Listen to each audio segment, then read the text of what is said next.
Are you student of class 12th और 11th और आप ग्रेजुएशन करना चाहते हो इंडिया के one of the reputed colleges में से एक से। जब आप ग्रेजुएशन का बात सुनते हो तो आपके दिमाग में कहीं ना कहीं बीएचयू का नाम तो जरूर आया होगा। बीएचयू में टोटल 26 अंडर ग्रेजुएशन कोर्स है, 111 पीजी कोर्सेस है एंड 8 डिप्लोमा कोर्सेस है।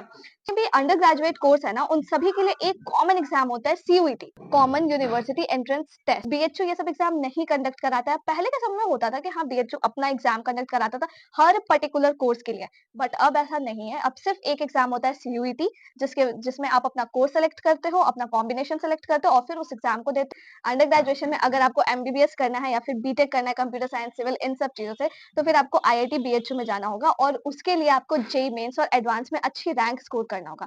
सेम टू सेम एमबीबीएस अगर आपको करना है तो आपको नीट में बहुत ही अच्छा रैंक गेन करना होगा, तब आपको एमबीबीएस बीएचयू से करने को मिलेगा, आईएमएस से। अगर आपको बीएचयू से बीटेक करना है बिना जेईई मेंस या एडवांस दिए, तो उसके लिए सबसे सिंपल तरीका है कि आप सीयूईटी दो, अपना कॉम्बिनेशन देखो कि आपको पढ़ना कौन से 3 सब्जेक्ट है, वैसे मेनली फिजिक्स, केमिस्ट्री और मैथ्स होता है, और आप बीटेक इन डेयरी टेक्नोलॉजी या फिर बीटेक इन फूड टेक जो है आप कर सकते हो यहाँ से। ये ध्यान में रखना कि सीएस, सिविल, इन सबका बीटेक बिना जेईई मेंस और एडवांस के नहीं होता है।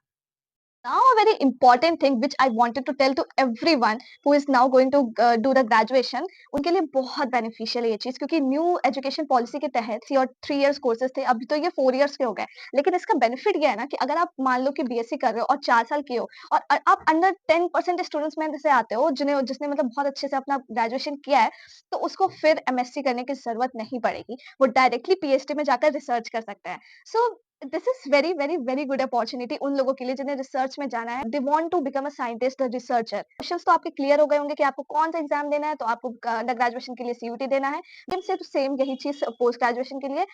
एक एक्स्ट्रा चीज ये है कि अगर आपको बी फार्मा और ये सब कोर्सेस अगर करने हैं थोड़े बहुत, तो उसके लिए बीएचयू का अलग से ही पेपर होता है, वो आपको देना पड़ेगा और उसके लिए आपको पहले पता करना होगा कि वो फॉर्म कब आ रहा है।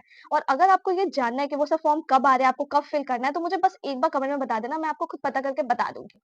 सो यस, आई होप कि आपको क्वेश्चंस के आंसर मिल गए होंगे। अभी भी कोई क्वेश्चन रह गया है तो मुझे बस नीचे बता देना, मैं आपको आंसर दे दूंगी।